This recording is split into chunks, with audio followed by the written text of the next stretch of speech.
une des caractéristiques de ce choc technologique qui vient vraiment nous percuter, au-delà de son hyper-vitesse, c'est la dualité de ces technologies, toutes ces technologies dont on parle.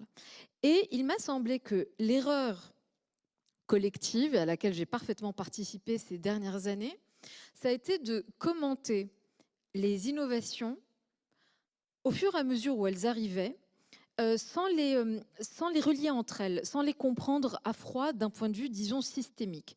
Les technologies que j'ai en tête, c'est évidemment les intelligences artificielles, dont les intelligences artificielles génératives, mais il y avait avant ça encore les métavers, il y a plus récemment les implants cérébraux Neuralink, ça peut être aussi les Starlink, les réseaux sociaux, et puis sur toute la dimension géopolitique, la question des luttes informationnelles, toujours sur les réseaux, la désinformation, les cyberattaques, etc. Bon, et donc, en fait, en fonction des buzzwords, en fonction des éléments d'actualité, on a pris ces pièces du puzzle un peu à chaud, pardon, et on les a commentées. Bon, avec plus ou moins d'ailleurs de bonheur et d'intelligence.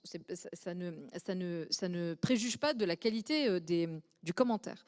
Mais ce qui m'intéressait, c'était de les comprendre vraiment en lien entre elles. Et quand on les met en lien entre elles, ce sont des technologies qui font système, c'est-à-dire qu'en fait, elles constituent une espèce de socle technologique à partir duquel se déploie absolument tout le reste.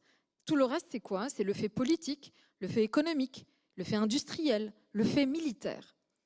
Et en fait, la dualité de ces technologies-là, c'est-à-dire civiles et militaires, c'est ça qui fait que tout d'un coup, de simples utilisateurs, voire même consommateurs, et en fait producteurs de données, vous devenez, on devient, je deviens avec vous aussi de toute façon, potentiellement une cible.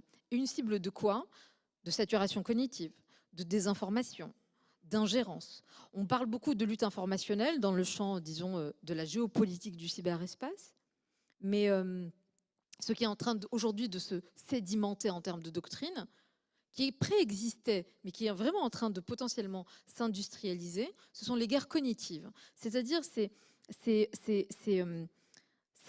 modalités, ces dispositifs, ces techniques de transformation de vos perceptions à très, très long terme.